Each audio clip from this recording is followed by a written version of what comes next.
Good morning students, कैसे हैं आप लोग। उम्मीद है कि सब ठीक होंगे आप लोग। आज का टॉपिक है हमारा सेल। ठीक है, बहुत इम्पॉर्टेंट टॉपिक है सेल। आपको 9th स्टैंडर्ड में पढ़ना है, 11th में पढ़ना है, नीट में भी बहुत सारा क्वेश्चन इसे टच करता है। मेडिकल पॉइंट ऑफ व्यू से भी ये बहुत ही इम्पॉर्टेंट चैप्टर है। ऐसे बहुत सारे क्वेश्चन आते हैं, राइट। तो इसको हम लोग समझें, छोटे छोटे स्टेप में हम लोग इसको पढ़ेंगे, राइट। तो सेल का तो हम लोग बेसिकली जानते हैं कि फंडामेंटल यूनिट ऑफ लाइफ है ना, एकदम सबसे छोटी इकाई है लाइफ का। और बुक के हिसाब से अगर देखेंगे तो बुक में लिखा हुआ है cell is the structural and functional unit of life. Cell को एब्रिविएशन मैंने ये बनाया है, खुद बनाया है। C for complete, E for involvement process, L for life, L for living, मतलब complete involvement of life for living. Sorry, समझने के लिए इसको मैंने सेल का एब्रिविएशन बनाया है, complete involvement of life for living. ये क्या है आगे डील करेंगे। सबसे पहले ये जो टर्म सेल आया, अब माइंड में दो चार चीज़ क्लिक करता है। ये टर्म सेल आया तो कहाँ से आया। दूसरी चीज़, अगर आया वजूद में तो किसने लाया। तीसरी चीज़, अगर किसी ने लाया है तो वो इनके फादर हो गए, तो फादर ऑफ सेल कौन हो गए, सेल का डिस्कवरी किसने किया। चौथी चीज़, अगर जो पहला शख्स था, जो पहला इंसान था जिसने सेल के बारे में बताया, तो सेल के अंदर जो इतने सेल ऑर्गेनेल्स है, तो क्या सारे ऑर्गेनेल्स के बारे में उसी शख्स ने, उसी इंसान ने बताया। तो ये सारी बहुत सारी छोटी चीज़ें, अगर हम कोई भी चीज़ नई चीज़ को देखते हैं या सुनते हैं, तो ये हम हमारे सेंस ऑर्गन्स जो है वो इतनी सारी चीज़ को ताना बाना बोल लेता है, सवाल राइज कर देता है ना। तो क्योंकि हमारे पास ब्रेन है, हम सोच सकते हैं। तो सेल वर्ड से ही समझ में आ गया भैया, लग रहा है कि ये सेल वर्ड है, तो किस चीज़ से बना है, कौन से बना है, ग्रीक वर्ड से बना है कि लैटिन वर्ड से बना है। दूसरा कि अगर ये सेल है तो सेल की डिस्कवरी किसने किया। अगर तीसरी सवाल, अगर सेल की डिस्कवरी किसी शख्स ने किया था तो उसने क्यों किया। चौथी बात, अगर उसने किया भी है, कोई वजह भी है, तो उसने खुद किया कि उससे किसी ने करवाया। ये बहुत सारी क्वेश्चंस दिमाग में आता है, इसी का आंसर आज ढूंढते हैं, राइट। किताब की ज़रूरत नहीं है, I have already said that कि पढ़ेंगे ऐसे कि वो मुकम्मल याद रहे और ज़िंदगी भी याद रहे, क्योंकि वो आपके भविष्य के लिए काम आएगा, राइट। तो सेल का अगर बुक में पढ़ोगे तो देखोगे कि सेल को डिस्कवर्ड रॉबर्ट हुक ने किया 1665 में, मतलब 16th सेंचुरी की बात है, 16वीं शताब्दी की बात है कि सेल का डिस्कवर कब हुआ, तो 1665 में रॉबर्ट हुक ने किया। तो अब दूसरा सवाल ये उठता है, तो क्या रॉबर्ट हुक को किसी ने कहा था कि भैया सेल को ढूंढो, कि रॉबर्ट हुक आ गए बाजार में माइक लेके, सुनो सुनो सुनो भाइयों सुनो, मैंने सेल को खोजा है, सुनो आप लोग सुनो, मैंने सेल को खोजा है। क्या रॉबर्ट हुक ने ऐसा किया था कि गली नुक्कड़ मोहल्ले चौराहे पे माइक लेके खड़े हो गए थे और कह रहे थे कि मैं ही फादर हूँ, मैंने ही डिस्कवर किया सेल को। ऐसा कुछ हुआ था क्या? तभी तो लोगों को पता होगा। तो नहीं, अब जानते हैं इसके पीछे की स्टोरी क्या है। हर चीज़ के पीछे एक स्टोरी है ना। मैं अगर आज सामने खड़ा होकर पढ़ा रहा हूँ, तो उसके पीछे भी एक स्टोरी है कि मैंने कैसे इनिशियल से अभी तक स्टडी किया, कैसे पढ़ा, कैसे अपने आप को कन्वर्ट किया, कन्वर्जन आया मुझ में कि मुझ में इतनी ताकत आई कि मैं आपके पास खड़ा हूँ। इतनी स्टोरी है। अगर आप पढ़ रहे हो तो आपके पीछे भी स्टोरी है कि आपने स्कूलिंग कैसे कंप्लीट करके यहाँ तक आए हैं, 10th में हो या 11th में हो, 12th में हो, व्हाटएवर जो भी हो, तो सब चीज़ ज़र्रा दुनिया पे जो भी चीज़ है उसके पीछे एक स्टोरी है, राइट। तो 16th सेंचुरी में राजा वहाँ हुआ करते थे, किंग चार्ल्स। राजा है तो भाई राजा है, राजा नाम ही से लग रहा है कि चोर सिपाही वाला खेल खेलते हैं ना हम लोग बचपन में, चार्ट बना लेते हैं, सिपाही चोर मंत्री, है ना, राजा। तो क्या होता है, राजा के पास सबसे ज़्यादा अंक होता है, सबसे ज़्यादा धन होता है, जी जगह। तो राजा नाम ही इसी पड़ा कि राजा है, हम कुछ नहीं करेंगे सब करवाएंगे। तो भाई किंग चार्ल्स राजा थे, हमारे यहाँ के राजा नहीं थे, वहाँ के राजा थे। तो उनके शौक था स्टडी करने का कि भाई माइक्रोस्कोपिक स्टडी की जाए। अब देखो यहाँ पे भी माइक्रोस्कोपिक वर्ड आया तो दो चार चीज़ माइंड में हिट कर गया। तो 16th सेंचुरी में माइक्रोस्कोप था क्या? किंग चार्ल्स को माइक्रोस्कोपिक स्टडी करनी थी तो माइंड में हिट किया। तो 16th सेंचुरी में 16वीं शताब्दी में क्या माइक्रोस्कोप था क्या? माइक्रोस्कोप भी था तो कौन सा था, इलेक्ट्रॉन माइक्रोस्कोप था कि कंपाउंड माइक्रोस्कोप था? अब ये क्या होता है मैं किसी दिन और पढ़ाऊँगा। फिर ये माइंड में हिट करता है कि किंग चार्ल्स क्या खुद बहुत पढ़े हुए थे क्या? तो इसका सबका आंसर ये मिला कि किंग चार्ल्स राजा थे, उनको शौक जागा माइक्रोस्कोपिक स्टडी की। माइक्रोस्कोपिक स्टडी मतलब कि ऐसे सूक्ष्म जीव, सूक्ष्म चीज़ का पता करना जिसको आदमी नेक्ड आई से नहीं देख सकता है, अपनी खुली आंखों नंगी आंखों से नहीं देख सकता है, राइट। इतनी छोटी चीज़, तो उनको देखने के लिए माइक्रोस्कोप की ज़रूरत होती। तो एक चीज़ तो पता चल गया कि उस ज़माने में दो ही चीज़ हो सकता था, या तो किंग चार्ल्स ने कहा है किसी को कुछ माइक्रोस्कोपिक करने के लिए, तो उसके लिए टेंशन कि भैया इतनी छोटी चीज़ को देखे कैसे, मतलब कि माइक्रोस्कोप को भी मुझे ही बनाना पड़ेगा तभी होगा ना। बट उस टाइम में माइक्रोस्कोप बन चुका था। देन आफ्टर ये बुलाया गया एकदम ख़ास आदमी को, किंग चार्ल्स ने बुलाया। भैया राजा किसको बुलाता है? जिसमें वो काबिलियत हो कर सके उसी को बुलाएगा ना, जो ना कर पाएगा उसको बुलाएगा, राइट। तो किंग चार्ल्स ने आवाज़ दिया कि भाई क्रिस्टोफर रेन को बुलाया जाए। क्रिस्टोफर रेन हाजिर हो।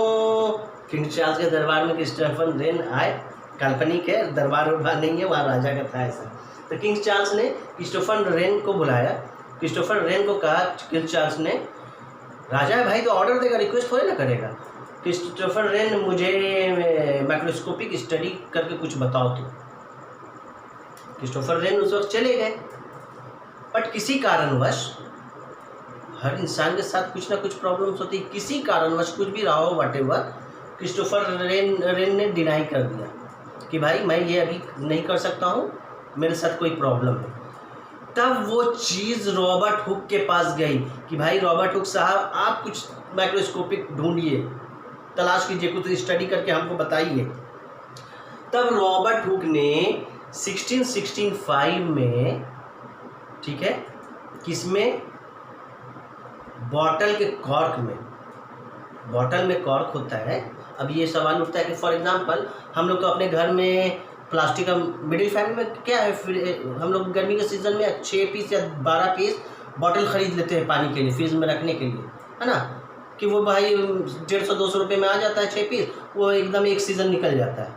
अब शीशे का लाऊंगा बॉटल, तो शीशे का बॉटल 300, 400, 500 रुपये पीस मिलता है, अब कब वो टूट जाए पता भी नहीं चलेगा। बड़े बड़े ऑफिस में, बड़े बड़े लोगों के यहाँ शीशे का बॉटल ही यूज़ होता है। तो शीशे के बॉटल में आप देखोगे कि लकड़ी का एक लिड रखा हुआ होता है, जैसे प्लास्टिक के बॉटल में कवर होता है प्लास्टिक का, है ना, तो शीशे के बॉटल में लकड़ी का लीड होता है, ट्रायंगुलर शेप का होता है, जो अंदर में फिट होता है, लीड होता है, जिसे कॉर्क बोलते हैं। बैडमिंटन खेलने वाला कॉर्क नहीं है, क्लियर। कॉर्क का मतलब माइंड में हिट वही कर लिया, अरे यार बैडमिंटन खेलना है, बैडमिंटन वाला नहीं, वो कॉर्क है जो शीशे के बॉटल में लीड की तरह यूज़ होता है, लकड़ी का होता है बना हुआ, उसको कहते हैं। उसी के पतली थिन को रॉबर्ट हुक ने, किसके, कॉर्क जो लकड़ी का जो शीशे के बॉटल में लगा हुआ, उसके पतली थिन स्लाइस को निकाल के जब माइक्रोस्कोप में देखा तो वो लकड़ी जो लीड बना हुआ है वो कहाँ से आया था, तो बार्क ऑफ ट्रीज था, पेड़ का छाल था वो ऊपर का, जिससे वो लीड बना हुआ था। तो जब उसको माइक्रोस्कोप में देखा तो देखा कि छोटे छोटे छोटे छोटे छोटे छोटे हनी कॉम्ब लाइक स्ट्रक्चर है। हनी कॉम्ब कैसा होता है, हनी कॉम्ब लाइक स्ट्रक्चर होता है ना, एक छोटे छोटे कंपार्टमेंट की तरह, एक छोटे छोटे छोटे डब्बे की तरह संरचना स्ट्रक्चर पाया गया। तो भैया उसको नाम उन्होंने दिया, रूम की तरह दिखेगा तो क्या बोलेंगे, रूम ही बोलेंगे ना, तो उसका नाम उन्होंने दिया सेल।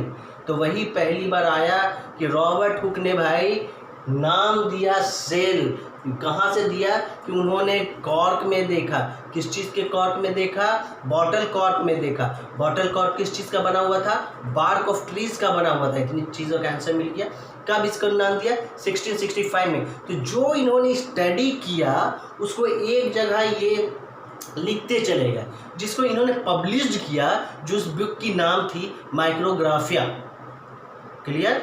जो इन्होंने स्टडी किया माइक्रोस्कोपिक स्टडी किया, जिसका नाम इन्होंने सेल दिया कि एक स्मॉल रूम लाइक स्ट्रक्चर है, उस सारी स्टडी को एक जगह इन्होंने संक्षिप्त कहानी बनाया जिसको बुक कहते हैं। उस बुक का नाम इन्होंने माइक्रोग्राफिया रखा। क्लियर है इतनी चीज़ कि भैया रॉबर्ट हुक ने 1665 ईस्वी में सेल को ढूंढा। सेल क्या उनको दिखा कि एक रूम लाइक स्ट्रक्चर दिखा। किस में दिखा? तो बॉटल कॉर्क में दिखा। बॉटल कॉर्क किस चीज़ का बना हुआ है? तो बार्क ऑफ ट्रीज का बना हुआ है। इतनी चीज़ें मिल गई। तो सेल को किसने ढूंढ लिया? तो भाई रॉबर्ट हुक ने। तो सेल जो बना है वो किस वर्ड का बना है? लैटिन वर्ड का बना हुआ है, सेलुला का बना हुआ है। सेलुला का मतलब होता है स्मॉल रूम, छोटा छोटा रूम। बताया ना कि उन्होंने माइक्रोस्कोप में देखा तो छोटा छोटा रूम था। तो लैटिन वर्ड सेल बना है सेलुला का, जिसका मतलब होता है स्मॉल रूम। अब मैंने ये जो इसका एब्रीविएशन ये मैंने बनाया है याद करने के लिए, कंप्लीट इन्वायरमेंट मतलब process of life for living. एक इंसान है, कोई भी इंसान हो, वट एवर, वो एनिमल्स हो, माइक्रो ऑर्गेनिज्म हो, प्लांट्स हो, जिंदा है तो अपने फंक्शन करेंगे। फंक्शन मतलब उनमें ग्रोथ होगा। अगर ह्यूमन बीइंग की बात करें तो मेरी फंक्शन क्या है? मेरे बॉडी के अंदर सेल डिवीज़न हो रहा है। सेल डिवीज़न हो रहा है तो हमको काम करने की शक्ति मिल रही है। हमारे बॉडी के अंदर सारा जो भी ऑर्गन सिस्टम है वो कुछ ना कुछ काम में लगा हुआ है। जैसे मुँह से हम अभी बोल रहे हैं, ब्रेन मुझसे बुलवा रहा है, ब्रेन में वो काम है सेंस ऑर्गन्स का। हाथ मेरा एक्टिव है, डाइजेशन, मैंने जो खाना खाया रात में डिनर या दोपहर में लंच खाया वो डाइजेस्ट हो रहा है। हम जो बोल रहे हैं वो पूरे बॉडी में सेल में एनर्जी एटीपी के फॉर्म में घूम रहा, राउंड मार रहा है, जिसकी वजह से मैं बोल पा रहा हूँ क्योंकि मुझ में एनर्जी है। ब्लड है मेरे अंदर जो अपने काम पे लगा हुआ है। मतलब कि ईच एंड एवरीथिंग जो मेरे बॉडी में टॉप टू बॉटम में है वो अपने अपने फंक्शन में लगा हुआ है। तो भैया ये फंक्शन कौन कर रहा है? तो भैया लाइफ को फंक्शन करने के लिए जो लाइफ की जो सबसे छोटी इकाई है उसको सेल कहते हैं। लाइफ की सबसे छोटी इकाई सेल कहते हैं। अब ऐसे समझो ह्यूमन बीइंग है, ह्यूमन बीइंग के अंदर हर कुछ अभी मैंने बताया कि डाइजेस्टिव सिस्टम हो रहा है, रेस्पिरेटरी हो रहा है, सर्कुलेटरी हो रहा है, एक्सक्रीशन हो रहा है। तो हर के लिए अलग अलग डिपार्टमेंट बना हुआ है। पेट, भोजन मंत्री डाइजेशन का काम करेगा। जैसे हमारे यहाँ है ना रोड मंत्री, खाद्य मंत्री, कोल मंत्री, तो उसी तरह से ह्यूमन बॉडी में मान लो पेट, भोजन मंत्री है ना, तो यहाँ डाइजेशन का काम हो रहा है। क्लियर? एक मेरा क्या हो गया? ऑर्गन सिस्टम हो गया। सांस मंत्री, रेस्पिरेटरी सिस्टम है ना, लंग्स के थ्रू हो रहा है तो उसको मान लिया एक ऑर्गन सिस्टम। तो ये ऑर्गन सिस्टम जो बना है किससे मिला है? बन के बना है ग्रुप ऑफ ऑर्गन से मिलकर ऑर्गन सिस्टम बना है। ये पूरा मेरा एक सिस्टम है। इस पूरे बॉडी में हार्ट है, लंग्स है, किडनी है, स्टमक है, ये सारे ऑर्गन्स को मिल के एक मुकम्मल इंसान बना है। तो हम कह सकते हैं कि पूरा इंसान ऑर्गन सिस्टम, पूरे ऑर्गन से मिलकर, ऑर्गन सिस्टम से मिलकर बना है। अब ऑर्गन जो बना है वो किससे मिला है? ग्रुप ऑफ टिश्यूज से मिलकर बना है। अब ग्रुप ऑफ टिश्यूज जो बना है वो किससे बना है? ग्रुप ऑफ सेल से बना है। तो मतलब कि इंसान का जो वजूद खड़ा है वो सबसे छोटी इकाई, जो सबसे पहला इकाई है वो सेल से है ना। तो मतलब कि इंसान से, तो ये इन्होंने नहीं बोला था, रॉबर्ट हुक ने नहीं बताया था। रॉबर्ट हुक ने सिर्फ उनका इतना ही काम था, देखा उत्तरी, ये तो हनीकॉम्ब लाइक स्ट्रक्चर है, छोटा छोटा रूम है, बस यही काम था रॉबर्ट हुक का कि 1665 में इन्होंने इशारा कर दिया कि भैया ये चीज़ है, इसको सेल कहते हैं, हनीकॉम्ब लाइक स्ट्रक्चर है, राइट। 1665 के बाद डायरेक्ट देखोगे 1838 में, 1838 में कितना गैप है। इतना गैप में तो और बढ़िया माइक्रोस्कोप आ गया होगा, एकदम टनाटन देखेंगे तो दूर की भी चीज़ है, छोटी छोटी चीज़ भी दिख जाएगी। तो 1838 में शेल्डन ने बोला कि भैया प्लांट जो है, जितने भी प्लांट्स हैं वो सारे सेल के बने। रॉबर्ट हुक ने ये नहीं कहा था कि प्लांट सारे सेल के बने हैं। रॉबर्ट हुक ने ये नहीं कहा था कि एनिमल सारे सेल के बने हुए हैं। रॉबर्ट हुक ने सिर्फ कहा था कि बोतल में जो कॉर्क है वो बार्क ऑफ ट्रीज से बना हुआ है। उसको जब हम देखते हैं तो वो कंपार्टमेंट लाइक स्ट्रक्चर पाया जाता है, एक स्मॉल रूम की तरह स्ट्रक्चर उसकी पाया जाता है, जिसको हम सेल कहते हैं, है ना। जिसको उन्होंने सारी चीज़ को अपने बुक माइक्रोग्राफिया में पब्लिश कर दिया, जिससे लोगों को पता चल गया, राइट। शेल्डन ने 1838 में कहा कि जितने भी प्लांट है सब सेल के बने हुए हैं। क्लियर? 1 साल के बाद श्वान ने भी कहा कि भैया हम कम हैं, तुम प्लांट कहोगे तो हम एनिमल कहेंगे।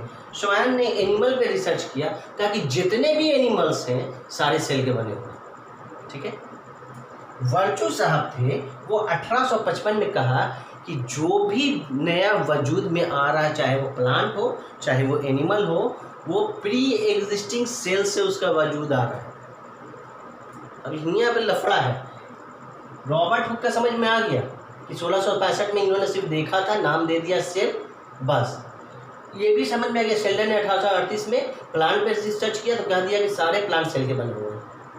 यहाँ भी समझ में आ गया कि 1839 में श्वान ने एनिमल पे रिसर्च किया, देखा, फाइंड आउट किया माइक्रोस्कोप में, कह दिया कि सारे सेल के बने हुए हैं, है ना, वैसा फाइंड आउट हुआ। बट विर्चू का कहना है कि जो भी नए सेल बन रहे हैं, नया वजूद में आ रहा है, वो प्री एग्जिस्टिंग सेल से। प्री मतलब पहले। अब इसको समझेंगे कैसे। मेरा वजूद कैसे आया? मदर फादर के मिलने से आया। मदर फादर में जर्म सेल है, फादर में स्पर्म, मदर में ओवा दोनों आपस में फ्यूज होते हैं तो जाइगोट बनता है। नंबर ऑफ क्रोमोसोम्स में हम मुझ में कितने हैं? 46 है, ह्यूमन बीइंग में 46 है। But at the time of reproduction, जब जाइगोट का फॉर्मेशन होता है स्पर्म और ओवा से, तो वो हेप्लॉइड प्रॉपर्टीज लेके जाते हैं। हेप्लॉइड मीन्स आधा प्रॉपर्टी लेके जाते हैं, है ना। तो 46 नंबर ऑफ क्रोमोसोम्स है, तो 46 का आधा कितना होगा? 23। तो 23 फादर से, 23 मदर से, आधा आधा कैरेक्टर लेके आए। जो जाइगोट बना वो टोटल मुकम्मल 46 बना। तो इससे जब न्यू बॉर्न बेबी आएगा, होगा, चाहे वाट एवर वो बेबी गर्ल हो या बेबी बॉय हो, उसमें नंबर ऑफ क्रोमोसोम 46 होगा, क्योंकि टाइम ऑफ रिप्रोडक्शन हैप्लॉइड आया था, दोनों मिलके 23 46 डिप्लॉयड हो गया। अब ये माँ बाप से एक नया बना, माँ बाप के जर्म सेल से नया बना, माँ बाप के जर्म सेल के हेप्लॉइड से नया डिप्लॉयड बना। तो ये जो नया बना है किससे बना है? प्री एग्जिस्टिंग अपने माँ बाप के सेल से ही तो बना है। क्लियर? अब वो सेल बड़ा होगा, सेल डिवीज़न होगा, तो बॉडी में भी तो अलग अलग फंक्शन है ना। स्टमक अपना कर रहा है, किडनी अपना कर रहा है, लंग्स अपना कर रहा है, हार्ट अपना कर रहा है, ब्रेन अपना कर रहा है, नर्व सिस्टम अपना कर रहा है। हर का अलग अलग डिपार्टमेंट है जो कि अपना अपना काम कर रहा है। वही विर्चू साहब कहते हैं 1855 में कि जो भी सेल बन रहा है, नया वजूद में आ रहा है, वो प्री एग्जिस्टिंग सेल से आ रहा है। क्लियर है इतना? उम्मीद है कि समझ में आया होगा। नेक्स्ट क्लास में सेल थ्योरी पढ़ेंगे, क्या है ना। सेल के अंदर जो इतने सारे ऑर्गेनल्स हैं, माइटोकॉन्ड्रिया है, लाइसोसोम है, न्यूक्लियस है, न्यूक्लियोलस है, सब के बारे में धीरे धीरे पढ़ेंगे। अच्छे से पढ़ो, बहुत इंपॉर्टेंट चैप्टर है, बड़ा मज़ा भी आता है, राइट। अगर कहीं पे कोई चेंजेस की ज़रूरत है, रिक्वायरमेंट है, तो कमेंट में करके बताओ। चैनल को सब्सक्राइब करो कि मुझे भी हिम्मत आएगी कि नहीं, मैं जो दे रहा हूँ वो पॉजिटिव दे रहा हूँ, बच्चों को समझ में आ रही है। लाइक करो, शेयर करो। Thank you so much.